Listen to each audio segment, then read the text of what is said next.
నమస్కారం దూరదర్శన్ యాదగిరి వార్తలకు స్వాగతం నేను రాజ్ కుమార్ దేశ్ముఖ్ ముందుగా వార్తల్లోని ప్రధాన అంశాలు దేశంలో మౌలిక వస్తువుల కల్పనకు కేంద్రం కీలక నిర్ణయం 20,000 కోట్లతో ఆర్థిక అభివృద్ధి సంస్థ ఏర్పాటుకు కేబినెట్ ఆమోదం పరస్పర ప్రయోజనాలతో ముందుకు సాగేందుకు భారత్ ఫిన్లాండ్ అంగీకారం పర్యావరణ పరిరక్షణలో భారత కృషిని అభినందించిన ఫిన్లాండ్ ప్రధాని సెనా మారిన్ దేశవ్యాప్తంగా 2 లోక్సభ 14 శాసనసభ స్థానాల్లో ఉప ఎన్నికలకు షెడ్యూల్ నాగార్జున సాగర్ తిరుపతి స్థానాలకు ఈ నెల 23న నోటిఫికేషన్ ఏప్రిల్ 17న పోలింగ్ మే 2న ఫలితాలు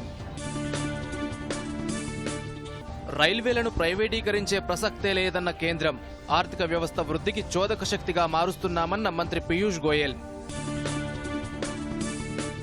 దివంగత ఎమ్మెల్యేలకు శాసనసభ ఘన నివాళి నోముల నరసింహయ్య ఆత్మీయతను ఎప్పటికీ మరువలేనన్న సీఎం కేసీఆర్ పట్టభద్రుల ఎమ్మెల్సీ ఎన్నికల ఓట్ల లెక్కింపునకు ఏర్పాట్లు పూర్తి రేపు ఉదయం 8 గంటలకు ప్రారంభం కానున్న కౌంటింగ్ ఇక వార్తలోని వివరాలను చూద్దాం దేశంలో మౌలిక సదుపాయాలను పూర్తి స్థాయిలో విస్తరించే దిశగా కేంద్ర ప్రభుత్వం కీలక నిర్ణయం తీసుకుంది ఇందుకోసం అభివృద్ధి ఆర్థిక సంస్థ ఏర్పాటుకు కేంద్ర కేబినెట్ ఆమోదం తెలిపింది ఇందుకుగాను ఈ ఏడాది 20,000 కోట్ల రూపాయలను కేటాయిస్తున్నట్టు కేంద్ర ఆర్థిక మంత్రి నిర్మలా సీతారామన్ ప్రకటించారు తొలి విడతలో 5,000 కోట్లు తరువాత విడతల వారీగా 15,000 కోట్ల రూపాయలను విడుదల చేస్తామని తెలిపారు అభివృద్ధి ఆర్థిక సంస్థ ఏర్పాటుతో దేశంలో మౌలిక రంగంలో విప్లవాత్మక మార్పులు వస్తాయని అన్నారు ఇదే సమయంలో ప్రైవేటీకరణపై పలువురు అడిగిన ప్రశ్నలకు నిర్మలా సీతారామన్ సమాధానమిచ్చారు ప్రైవేటీకరణ చేసిన సంస్థలు యథావిధిగా కొనసాగుతాయని ఆయా సంస్థల్లోని ఉద్యోగుల ప్రయోజనాలు కాపాడుతామని హామీ ఇచ్చారు Mentioned it in the budget and how many of the budget's steps are going to be in time implemented so that the stimulus and sustains that gained momentum, and therefore you have to get going with the decisions which have all been announced in the budget. And that is why I take one extra minute to tell you that I'm happy today the cabinet has cleared this bill through which we will have an institutional arrangement which will help in raising long-term funds. The budget provides for the initial amount. I had announced it in the budget saying capital infusion from our side would be about 20,000 crores and initial grant of 5,000 will also be made, and this year itself capital infusion is 20,000 crores. Additional increments of the grant will also be made within the 5,000 limit that has been given to the finance minister.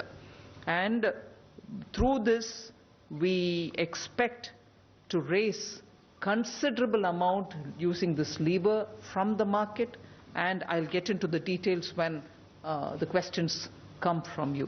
So today, the cabinet has taken a decision to set up a development finance institution to use it as a lever to raise up to 3 lakh crores in the next few years, because it can access through the market funds which are otherwise not available. Big pension funds, sovereign funds will all come, just as we are able to attract them in the National Infrastructure Investment Fund. This will also draw on those, and also the government is planning to give it certain securities for which the cost of funds will also come down. Even that is being extended. So through these sources, the Development Finance Institution will be able to leverage the initial capital which it has in its hand and be able to draw funds from various different sources and be able to reach out for funding long-term projects. Also, because of this, I think there will be a positive impact on the bond market in India. పరస్పర ప్రయోజనాలతో ముందుకు సాగుదామంటూ భారత ప్రధానమంత్రి Narendra Modi Finland ప్రధాని సెనా మారిన్కు సూచించారు ద్వైపాక్షిక ఆర్థిక బంధాలపై నిర్వహించిన శిఖరాగ్ర సమావేశంలో ఆయన వర్చువల్ విధానంలో పాల్గొన్నారు జాతీయ అంతర్జాతీయ అంశాలతో పాటు పలు అంశాలపై ఇరు ప్రధానులు చర్చించారు పర్యావరణ పరిరక్షణలో భాగంగా గ్రీన్ ఛాలెంజ్ కోసం భారత్ తీసుకుంటున్న చర్యలను ప్రధాని వివరించారు దీంతో పాటు దేశంలో మొబైల్ డిజిటల్ సాంకేతిక పరిజ్ఞాన వినియోగ తీరును వివరించారు కోవిడ్ సమయంలో ఫిన్లాండ్ ప్రభుత్వం సమర్థవంతంగా పనిచేసిందంటూ ప్రధాని ప్రశంసించారు. Year. The top item on the agenda of all heads of governments is the COVID-19 pandemic. I want to recognize the efforts of India. Excellency नमस्कार. आपके रिमार्क्स के लिए बहुत बहुत धन्यवाद. एक्सेलेंसी, कोविड-19 से फिनलैंड में हुई जानहानि के लिए पूरे भारत की ओर से मेरी हार्दिक संवेदनाएं. आपके नेतृत्व में फिनलैंड इस पैंडेमिक को कुशलता से हैंडल किया है. इसके लिए मैं आपको बधाई देता हूं. एक्सेलेंसी, इस पैंडेमिक के दौरान भारत ने अपने डोमेस्टिक संघर्ष के साथ साथ विश्व की जरूरतों का भी ध्यान रखा है. पिछले साल हमने 150 से अधिक देशों को दवाइयां और अन्य आवश्यक सामग्री भेजे थे और हाल में हमने लगभग 70 देशों को भारत में बनी वैक्सीन की 58 मिलियन से अधिक डोजेज पहुंची है. मैं आपको आश्वासन देना चाहता हूं कि हम अपनी क्षमता के अनुसार पूरी मानवता को आगे भी सपोर्ट करते रहेंगे. एक्सेलेंसी, फिनलैंड और भारत दोनों ही एक रूल्स बेस्ड, पारदर्शी, मानवतावादी और लोकतांत्रिक वैश्विक व्यवस्था में विश्वास रखते हैं. Technology, innovation, clean energy, environment, education ऐसे क्षेत्रों में हमारे बीच मजबूत सहयोग है. पोस्ट कोविड काल में वैश्विक आर्थिक रिकवरी के लिए भी सभी सेक्टर्स बहुत महत्वपूर्ण होंगे.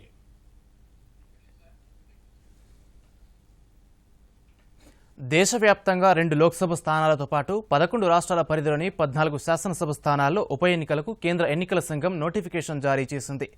ఇందులో రాష్ట్రంలోని నాగార్జునసాగర్ శాసనసభ స్థానంతో పాటు ఏపీలోని తిరుపతి లోక్సభ స్థానం ఉంది. ఈ నియోజకవర్గాల పరిధిలో ఈ నెల 23న ఎన్నికల నోటిఫికేషన్ విడుదలవుతుంది. మార్చి 30 వరకు నామినేషన్లు స్వీకరిస్తారు. 31న నామినేషన్లను పరిశీలిస్తారు. నామినేషన్ల ఉపసంహరణకు ఏప్రిల్ 3 తుది గడువుగా నిర్ణయించారు. ఏప్రిల్ 17న పోలింగ్ నిర్వహించనున్నట్టు ఈసీ తెలిపింది. 5 రాష్ట్రాల ఎన్నికల ఓట్ల లెక్కింపు రోజైన మే 2నే ఓట్ల లెక్కింపు జరుగుతుంది. భారతీయ రైల్వే శాఖను ఎట్టి పరిస్థితుల్లోనూ ప్రైవేటీకరించడం జరగదని కేంద్ర మంత్రి పీయూష్ గోయల్ స్పష్టం చేశారు. రైల్వే శాఖ ఎల్లప్పుడూ భారత ప్రభుత్వంతోనే ఉంటుందని లోక్సభలో వెల్లడించారు. ప్రధానమంత్రి నరేంద్ర మోదీ నేతృత్వంలో దేశ రైల్వే మౌలిక సదుపాయాలు కొత్త విజన్ను చూశాయని, రైల్వే ఆర్థిక వ్యవస్థ అన్ని రంగాలకు సమృద్ధిని తీసుకొచ్చిందని అన్నారు. రైల్వే గ్రాంట్స్ డిమాండ్లపై జరిగిన చర్చకు సమాధానమిస్తూ పీయూష్ గోయల్ ఈ వ్యాఖ్యలు చేశారు. ఈ ఏడాది కేంద్ర బడ్జెట్లో రైల్వేల అభివృద్ధి కోసం 2 లక్షల కోట్ల రూపాయలకు పైగా కేటాయించామని చెప్పారు. ऐसा तो कोई नहीं कहता है ना. रोड एक सुविधा बनी है. रोड के ऊपर जितनी ज्यादा गाड़ियां चलेंगी उतना देश का हित है. आपकी भी गाड़ी चले, सरकारी भी चले, बस भी चले, निजी क्षेत्र की बस भी चले, ट्रक चले, सब चलेंगे उतने देश की आर्थिक प्रगति होगी, लोगों को सुविधा मिलेगी. तो क्या रेलवे लाइन अगर एक बार लग गई तो उस पर भी कोशिश नहीं होनी चाहिए कि अच्छी सुविधाएं हमारे यात्रियों को मिले. నిజామాబాద్లో సుగంధ ద్రవ్యాల ప్రాంతీయ కార్యాలయం ఏర్పాటు చేస్తున్నందున ప్రత్యేకంగా పసుపు బోర్డు ఏర్పాటు చేయాల్సిన అవసరం లేదని కేంద్ర వ్యవసాయ శాఖ సహాయ మంత్రి పురుషోత్తం రూపాల తెలియజేశారు. నిజామాబాద్లో పసుపు బోర్డు ఏర్పాటు చేసే ప్రతిపాదనపై కాంగ్రెస్ సభ్యుడు ఉత్తమ్ కుమార్ రెడ్డి అడిగిన ప్రశ్నకు రూపాల సమాధానమిచ్చారు. పసుపు బోర్డు ఏర్పాటుతో కలిగే ప్రయోజనాల కంటే సుగంధ ద్రవ్యాల బోర్డుతోనే అధిక ప్రయోజనాలుంటాయని సమాధానమిచ్చారు. రైతుల ప్రయోజనాలు దృష్టిలో ఉంచుకునే ఈ నిర్ణయం తీసుకున్నామని తెలిపారు. There is a proposal for turmeric board or not, there is no clear answer, sir. Sir, one more thing I'd like to bring to your notice, that the farmers have been agitating for a turmeric board in Telangana for many years now. कि मसाला का एक नहीं 50 मसालों का कारोबार के लिए मसाला board विद्यमान है. फिर भी हल्दी के बारे में और खास करके तेलंगाना के किसानों के और वहां के आगेवानों की रजुआतों के उपलक्ष्य में वहां मसाला बोर्ड ने निजामाबाद में ही अपना जो संभागीय क्षेत्र था उसको विस्तार करके स्पेसिफिक हल्दी के लिए 20 फरवरी से कार्यान्वित कर दिया है, जो हल्दी के ऊपर ही फोकस करेगा और उसको आगे बढ़ाने का काम करेगा। MIS के तहत मैं माननीय सदस्य के संज्ञान पे लाना चाहता हूं कि MIS स्कीम ऐसी है माननीय अध्यक्ष जी कि राज्य की सरकार जो भी चीज के प्राइस गिर जाते हैं और गिर जाने के बाद राज्य की सरकार भारत सरकार को आवेदन देती है तो राज्य सरकार की इस आवेदन को भारत सरकार मंजूर करती है। यदि हल्दी के बारे में भी वहां की सरकार की ओर से मार्केट इंटरवेंशन के लिए कोई प्रस्ताव आएगा तो भारत सरकार जरूर इसको मंजूरी देगी। గడిచిన 10 ఏళ్లలో దేశవ్యాప్తంగా నమోదైన దేశద్రోహం కేసుల వివరాలను తెలియజేయాలంటూ మల్కాజ్గిరి ఎంపీ రేవంత్ రెడ్డి కేంద్ర ప్రభుత్వాన్ని కోరారు. దేశ రాజధాని ఢిల్లీలో రైతులు నిర్వహించిన ఆందోళనలో పాల్గొన్న వారిపై దేశద్రోహం కేసులు నమోదు చేశారంటూ ప్రశ్నించారు. 124A సెక్షన్ను అక్రమంగా వినియోగిస్తున్నారంటూ ఆయన ఆరోపించారు. రేవంత్ రెడ్డి ప్రశ్నకు కేంద్ర హోంశాఖ సహాయ మంత్రి కిషన్ రెడ్డి సమాధానమిచ్చారు. నేరాల గురించి NCRB డేటాను సేకరిస్తుందని మంత్రి తెలిపారు.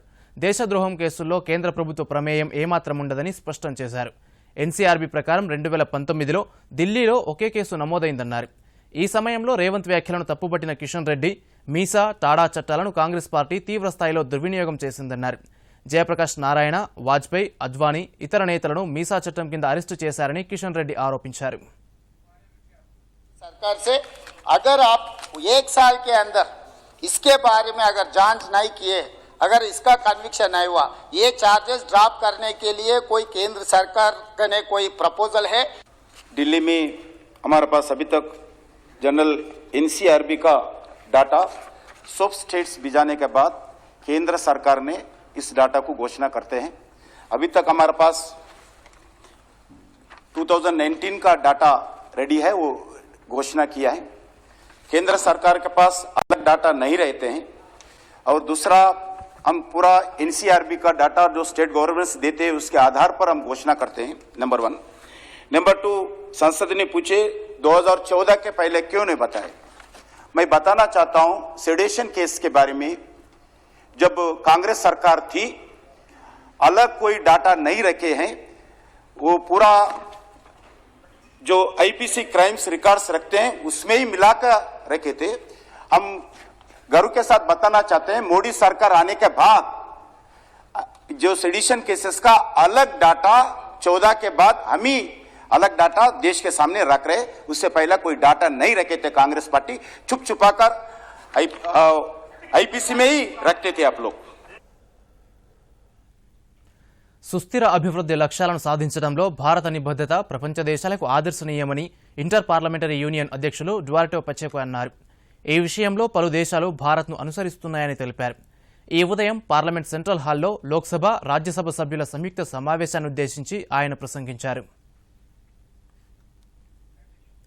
ఈ సందర్భంగా మాట్లాడుతూ క్షేత్రస్థాయి నుంచి జాతీయ స్థాయి వరకు భారత్ అన్ని వర్గాల ప్రజలు, ముఖ్యంగా యువత, మహిళల భాగస్వామ్యంతో సమ్మిళిత వృద్ధి సాధించే దిశలో ముందుకెళ్తోందని చెప్పారు. ప్రపంచంలోనే అత్యంత పెద్దదైన భారత ప్రజాస్వామ్యం ప్రతి వ్యక్తి రాజకీయ, మతపరమైన నమ్మకాలను గౌరవిస్తుందని అన్నారు.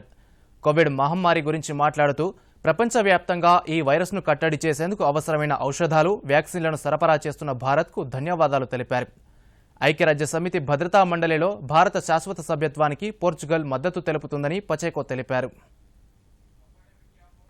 की जनता और संसद की ओर से मैं आपका हार्दिक अभिनंदन करता हूं, स्वागत करता हूं।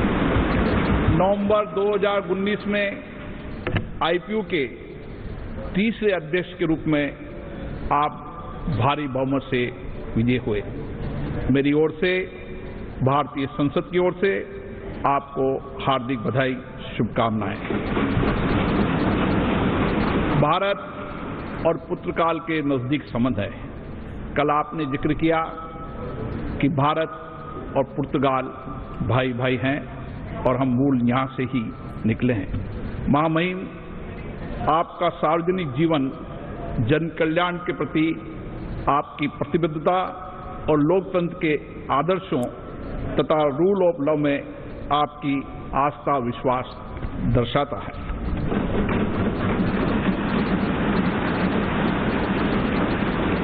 for your invitation and especially for your friendship, and also to the honor that you are giving to me to speak to all of you in this special hall of your Parliament.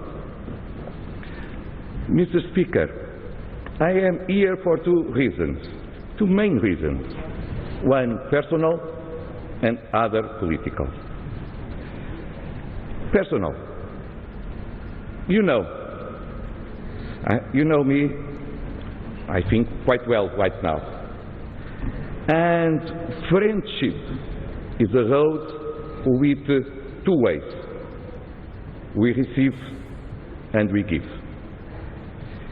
And I need to come to India.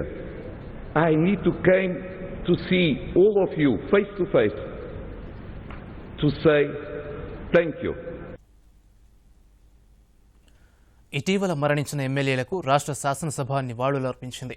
Nagarjuna Sagar దివంగత MLA నోముల నరసింహయ్య, బెల్లంపల్లి మాజీ MLA గుండా మల్లేష్, ముషిరాబాద్ మాజీ MLA Nayani Narasimha Reddy, Parigi మాజీ MLA Kamatham Rama Reddy, Kollapur మాజీ MLA Katikaneni Madhusudan రావు, మధిర మాజీ MLA కట్టా వెంకట నరసయ్య, చెన్నూరు మాజీ శాసనసభ్యులు దుగ్గ్యాల శ్రీనివాసరావు, జహీరాబాద్ మాజీ ఎమ్మెల్యే చెంగల్ బాగన్న, అమరచింత మాజీ ఎమ్మెల్యే కె వీరారెడ్డికి సభ నివాళులర్పించింది. వీరందరి ఆత్మలకు శాంతి చేకూరాలని సభ్యులందరూ 2 నిమిషాల పాటు మౌనం పాటించారు. శాసనసభ ప్రారంభమైన వెంటనే నాగార్జునసాగర్ దివంగత ఎమ్మెల్యే నోముల నరసింహయ్య మృతిపై సీఎం కేసీఆర్ సంతాప తీర్మానాన్ని ప్రవేశపెట్టారు. సమాజ శ్రేయస్సు, పేద ప్రజల అభ్యున్నతి కోసం నిరంతరం పరితపించిన నాయకుడు నోముల నరసింహయ్య అంటూ సీఎం కేసీఆర్ ప్రశంసించారు. ఇలాంటి బాధాకరమైన తీర్మానం ప్రవేశపెడతానని అనుకోలేదని, నోముల నరసింహయ్య వ్యక్తిగతంగా తనకు దగ్గరి మిత్రుడన్నారు. బడుగు బలహీన వర్గాల బాంధవుడిగా నోముల గుర్తింపు పొందారని మంత్రి కేటీఆర్ అన్నారు. మంత్రి జగదీష్ రెడ్డి మాట్లాడుతూ నోముల నరసింహయ్య తెలంగాణ సాయుధ రైతాంగ పోరాట స్ఫూర్తిని పుణికిపుచ్చుకొని రాజకీయాల్లో రాణించారన్నారు. సంతాప తీర్మానాల అనంతరం సభ బుధవారానికి వాయిదా పడింది. నేను ఎప్పటికీ మరవలేను. నిజమైన ప్రజానాయకుడిగా నోముల నరసింహయ్య గారు తెలంగాణ ప్రజల హృదయాల్లో చిరస్థాయిగా నిలిచిపోతారు. వారి మృతి పట్ల ప్రగాఢ సంతాపాన్ని ప్రకటిస్తూ వారి కుటుంబానికి సానుభూతిని తెలియజేస్తూ ఈ సభ తీర్మానిస్తున్నది. అధ్యక్ష, వ్యక్తిగతంగా కూడా నాతో ఎంతో ఆత్మీయంగా ఉండేవారు. వారికి కూడా వ్యవసాయం పట్ల ఎక్కువ మక్కువ ఉండేది. బాగా మొన్న ఈ మధ్యకాలంలో దురదృష్టవశాత్తు చనిపోతారని ఊహించలేదు. దానికంటే ఒక నెల రోజుల ముందే ఒక చిన్న అస్వస్థతకు గురే ఆసుపత్రిలో ఉన్నప్పుడు నేను వెళ్ళి పలకరించి, నాకు చెప్పాలి కదా మీరు ముందే, నాకు సమాచారం ఇవ్వలేదు, ఎందుకు ఇవ్వలేదు అని చెప్పి అన్నప్పుడు, అనుకోలేదన్నా ఏదో చిన్నదే కదా, ఒక నిమిషం వచ్చి వస్తాను, హాస్పిటల్కి వచ్చి వస్తాను అనుకున్నాను అని చెప్పి మాట్లాడుతూ, ఒకసారి నా పొలానికి రావాలి, నువ్వు కూడా నాకు కూడా తప్పకుండా సజెషన్ ఇవ్వాలి, వ్యవసాయంలో నాకంటే మంచిగా ముందుకు పోతున్నావు, వ్యవసాయంలో ఆదాయం పెంచే పద్ధతులు ఏందో చెప్పాలి నాకు కూడా, నేను ఏదో రొటీన్గా చేస్తా ఉన్నా అని చెప్పి ఆవులు కూడా అదే బాగా పెంచుతున్నానని తెలిసింది. నాకు కూడా ఇవ్వుకొని ఒక ఉద్యమాల నేపథ్యం నుండి, కమ్యూనిస్ట్ నేపథ్యం నుండి, ముఖ్యంగా అణగారిన వర్గాల కోసం గొంతు విప్పిన నాయకుడిగా వారికి మొత్తం రాష్ట్రమంతటా కూడా పేరుండేది. అధ్యక్ష, వారు ఎన్నో మార్లు గతంలో మేము ఎవరం కూడా శాసనసభలో యువ నాయకులు, యువ శాసనసభ్యులు లేనప్పుడు వారు ఎన్నో సందర్భాల్లో బలంగా వారు గొంతు ఏదైతే విప్పేవారో అధ్యక్ష, గతంలో అది మా అందరికీ కూడా భవిష్యత్తులో కూడా తప్పకుండా స్ఫూర్తివంతంగా ఉంటుంది. వారి మరణం నిజంగా కూడా కేవలం నాగార్జున సాగర్ నియోజకవర్గానికి కాదు అధ్యక్ష, నల్గొండ జిల్లాలోని అక్కడి బలహీన వర్గాల ప్రజలకి, అక్కడి అణగారిన వర్గాల ప్రజలకి తప్పకుండా ఒక తీరని లోటు అధ్యక్ష. మా పార్టీకి కూడా, టీఆర్ఎస్ పార్టీకి కూడా చాలా పెద్ద లోటు అధ్యక్ష. ऑनरेबल स्पीकर सर, आज जो कंडोलेंस मोशन पेश किया गया है सीएम साहब की जानिब से, जो एक सीनियर लीडर नोमुला नरसिम्हा साहब के लिए थे, वो एक बहुत सीनियर लीडर थे, आज उनको हमारे बीच से खोना ये बहुत बड़ी दुख की बात है। बेशक जैसा हमने सुना है और मैंने भी काफ़ी फॉलो किया है, ये स्टूडेंट लाइफ से भी एक अच्छे लीडर की हैसियत से थे। आज नोमुला नरसिम्हा जी को श्रद्धांजलि देने के लिए जो मुख्यमंत्री जी ने जो कार्यक्रम लगाया, इसके लिए मैं मुख्यमंत्री जी को धन्यवाद प्रकट करता हूं। साथ ही साथ ये बहुत ही दुर्भाग्य समय है कि आज हम उनको श्रद्धांजलि दे रहे हैं और वो आज हमारे बीच नहीं है। वो एक ऐसे नेता थे जो गरीब जनता के लिए लड़ते थे, मजदूरों के लिए लड़ते थे, किसानों के लिए लड़ते थे। एक योद्धा के टाइप में वो व्यक्ति थे। నిత్యం పోరాట యోధుడు, చనిపోయేంత వరకు కూడా ప్రజా ఉద్యమాల్లో ఉన్న గొప్ప వ్యక్తి నోముల నరసింహయ్య గారు. వారు మేము విద్యార్థి దశలోనే ఒకే భావాలతో సిపిఎంలో, ఎస్ఎఫ్ఐలో కలిసి పనిచేయటం, అదేవిధంగా వారు ఎంపీపీగా ఉన్నప్పుడు ఆ రోజు ప్రజాశక్తి పేపర్ హైదరాబాద్ ఉండేది కాదు, విజయవాడలోనే ఉండేది. వారి పోస్టర్లను కూడా ప్రింట్ చేయించి యువజన నాయకుడిగా నేనే తీసుకుని వచ్చి వారికి ఇవ్వటం అనేది జరిగింది. నోముల నరసింహయ్య గారి సంతాప తీర్మానాన్ని ప్రవేశపెట్టడం మేము కూడా దాన్ని బలపరుస్తూ, నోముల నరసింహయ్య గారు 99-2004లో సిపిఎం పార్టీ పక్షాన ఈ శాసనసభలో నేను కూడా ఎమ్మెల్యేగా ఉన్నా, వారు కూడా ఎమ్మెల్యేగా ఉండే, చాలా మంచి మృదు భాషే, చాలా పేదల పట్ల, వెనుకబడ్డటువంటి వర్గాల పట్ల సంపూర్ణమైనటువంటి అవగాహన ఉన్నటువంటి వ్యక్తి. నేడు జాతీయ టీకా దినోత్సవం. ఈ సందర్భంగా గవర్నర్ డాక్టర్ తమిళిసై సౌందరరాజన్ మాట్లాడుతూ ప్రజలలో టీకాపై మరింత అవగాహన పెంపొందించాల్సిన అవసరం ఉందన్నారు. టీకాలపై సరైన అవగాహనే ప్రజలందరికీ ఆరోగ్యానికి తోడ్పడుతుందని పేర్కొన్నారు. ప్రస్తుతం మనం కోవిడ్ వ్యాక్సిన్పై దృష్టి పెట్టినప్పటికీ చిన్నపిల్లలకు ప్రాణాధారమైన ఇతర వ్యాక్సిన్లు ఇప్పించడం మర్చిపోవద్దని గవర్నర్ తెలిపారు. మన దేశం ఇప్పుడు ప్రపంచంలోనే అతిపెద్ద వ్యాక్సినేషన్ కార్యక్రమం చేపట్టిందని, ఈ కార్యక్రమంలో ప్రజలందరూ చురుకుగా పాల్గొనాలని గవర్నర్ పిలుపునిచ్చారు. మన దేశం, ముఖ్యంగా హైదరాబాద్, ప్రపంచ వ్యాక్సిన్ తయారీ రాజధానిగా అభివృద్ధి చెందుతుందని, ప్రపంచానికి అవసరమైన వ్యాక్సిన్లలో ఎక్కువగా ఇక్కడి నుంచి తయారీ, పంపిణీ జరగడం మన అందరికీ గర్వకారణమని గవర్నర్ అన్నారు.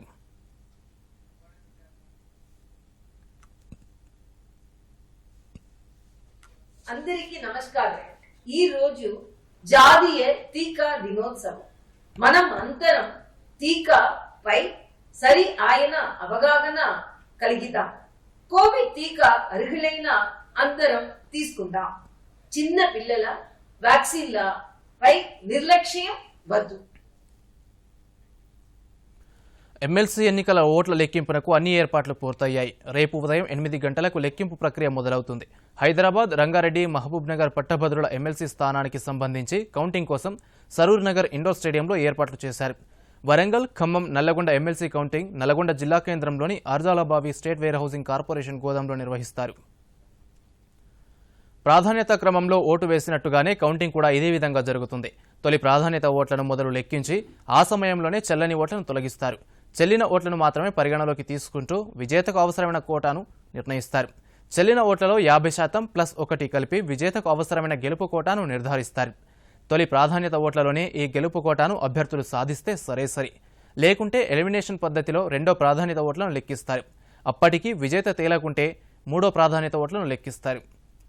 హైదరాబాద్, రంగారెడ్డి, మహబూబ్ నగర్ పట్టభద్రుల ఎమ్మెల్సీ స్థానంలో 67.26% పోలింగ్, వరంగల్, ఖమ్మం, నల్లగొండ పట్టభద్రుల ఎమ్మెల్సీ స్థానంలో 76.41% పోలింగ్ నమోదైంది. నిర్మల్ జిల్లా భైంసాలో పరిస్థితి పూర్తిగా అదుపులో ఉన్నట్టు ఐజీ నాగిరెడ్డి ప్రకటించారు. 2 వర్గాల మధ్య జరిగిన ఘర్షణ అల్లర్లకు దారితీసిందని ఆయన తెలిపారు. సాంకేతిక ఆధారాలు, సీసీ ఫుటేజీ, ఇతర మార్గాల ద్వారా సేకరించిన సమాచారంతో 26 కేసులు నమోదు చేసి 38 మందిని అరెస్టు చేశామన్నారు. ఈ వ్యవహారంలో మరో 66 మందిని బైండోవర్ కేసులు నమోదు చేసినట్టు ఐజీ నాగిరెడ్డి తెలిపారు.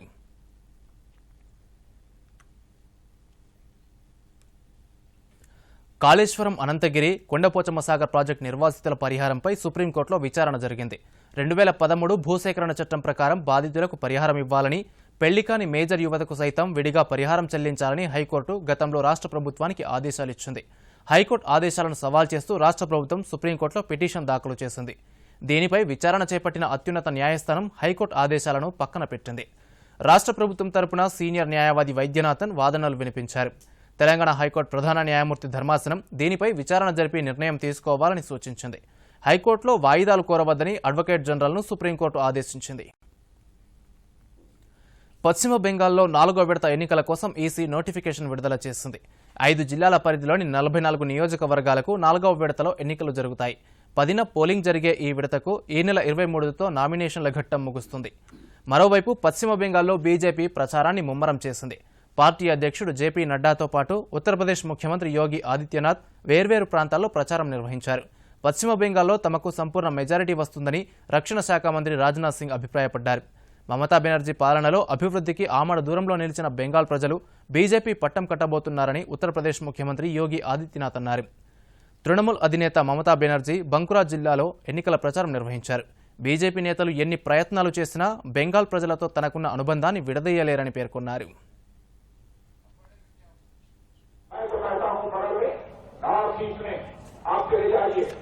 नॉर्थ ईस्ट में भी मेरे बहनों भाइयों जहां इतनी हिंसा होती थी, जहां इतना उग्रवाद था, आज वहां हिंसा करने वाला कोई नहीं रहा। आज वहां शांति है, वहां पर आज अमन चैन है, जब से वहां पर भारतीय जनता पार्टी की सरकार आई। जय श्री राम के नारे से बहुत चिढ़ती है, और जब मैं यहां पे आया तो मेरा अभिवादन जय श्री राम कहकर के सभी लोगों ने किया।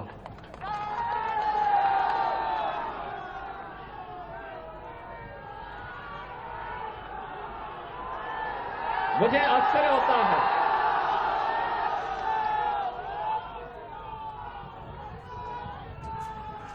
वैसे एक परिवर्तन तो हुआ है। 2014 के पहले इस देश के अंदर एक ऐसी पीढ़ी, एक ऐसी नस्ल पैदा हो गई थी बड़ी संख्या में, जो मंदिरों में जाने को ये मानते थे कि उनके सेकुलरिज्म इससे खतरे में पड़ जाएगा। लेकिन आज मैं देख रहा हूं ममता दीदी भी अब मंदिर में जाकर के चंडी पाठ कर रही है। কৃষকরা বসে আছে আজকে 6 মাস ধরে হরিয়ানায় সিন্ধুতে, তাদের ডেকে কথা বলে না একবার। আর বাংলায় সব কটা বসে আছে, দেখুন সব হোটেল বুকড, সব হোটেলে বসে আছে। আর কি করে মমতা ব্যানার্জিকে মারা যায়, কি করে তৃণমূলকে মারা যায়, কি করে ভোট লুট করা যায়, কি করে ইলেকশন কমিশনকে দিয়ে তৃণমূল কংগ্রেসের পেছনে বড় বড় কেস করা যায়। এখানে এসে বসে আছে স্বরাষ্ট্রমন্ত্রী, কাজ নেই কর্ম নেই, দেশ সামলায় না, হামলা করার চক্র। దేశవ్యాప్తంగా కోవిడ్ వైరస్ వ్యాక్సినేషన్ ప్రక్రియ వేగవంతంగా కొనసాగుతుంది. ఇప్పటి వరకు దేశవ్యాప్తంగా 3,29,47,432 మందికి టీకా వేసినట్టు కేంద్ర ఆరోగ్య శాఖ తెలిపింది. సోమవారం ఒకే రోజు 30,39,394 డోసులు వేసినట్టు తెలిపింది. టీకా డ్రైవ్ ప్రారంభించిన నాటి నుంచి ఒకే రోజు ఇంత పెద్ద మొత్తంలో వ్యాక్సిన్ వేయడం ఇదే మొదటిసారని పేర్కొంది.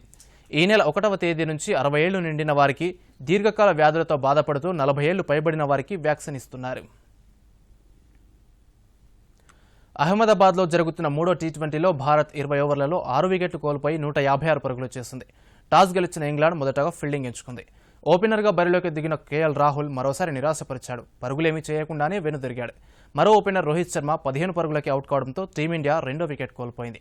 వన్డౌన్ బ్యాట్స్మెన్గా బరిలోకి దిగిన ఇషాన్ కిషన్ 4 పరుగులకి అవుట్ కావడంతో భారత్ 5 ఓవర్లలో 3 వికెట్లు కోల్పోయి 24 పరుగులు మాత్రమే చేసింది. కెప్టెన్ కోహ్లీ ఒంటరి పోరాటం చేస్తూ ఇన్నింగ్స్ను చక్కదిద్దాడు. 46 బంతుల్లో 8 ఫోర్లు, 4 సిక్స్ల సాయంతో 77 పరుగులు చేశాడు. వార్తలు ముగించే ముందు ముఖ్యాంశాలు మరోసారి. దూరదర్శన్ యాదగిరి వార్తలు ఇప్పుడు సోషల్ మీడియాలో చూడొచ్చు. యూట్యూబ్ అయితే డీడీ న్యూస్ తెలంగాణ, ట్విట్టర్ వేదికగా తెలంగాణ డీడీ న్యూస్, అదే ఫేస్బుక్ అయితే @DD యాదగిరి న్యూస్లో వీక్షించవచ్చు. దేశంలో మౌలిక వస్తువుల కల్పనకు కేంద్రం కీలక నిర్ణయం. 20,000 కోట్లతో ఆర్థిక అభివృద్ధి సంస్థ ఏర్పాటుకు కేబినెట్ ఆమోదం. పరస్పర ప్రయోజనాలతో ముందుకు సాగేందుకు భారత్, ఫిన్లాండ్ అంగీకారం. పర్యావరణ పరిరక్షణలో భారత కృషిని అభినందించిన ఫిన్లాండ్ ప్రధాని సెనా మారిన్. దేశవ్యాప్తంగా 2 లోక్సభ, 14 శాసనసభ స్థానాల్లో ఉప ఎన్నికలకు షెడ్యూల్. నాగార్జున సాగర్, తిరుపతి స్థానాలకు ఈ నెల 23న నోటిఫికేషన్, ఏప్రిల్ 17న పోలింగ్, మే 2న ఫలితాలు. రైల్వేలను ప్రైవేటీకరించే ప్రసక్తే లేదన్న కేంద్రం. ఆర్థిక వ్యవస్థ వృద్ధికి చోదక శక్తిగా మారుస్తున్నామన్న మంత్రి పీయూష్ గోయల్. దివంగత ఎమ్మెల్యేలకు శాసనసభ ఘన నివాళి. నోముల నరసింహయ్య ఆత్మీయతను ఎప్పటికీ మరువలేనన్న సీఎం కేసీఆర్. పట్టభద్రుల ఎమ్మెల్సీ ఎన్నికల ఓట్ల లెక్కింపునకు ఏర్పాట్లు పూర్తి. రేపు ఉదయం 8 గంటలకు ప్రారంభం కానున్న కౌంటింగ్.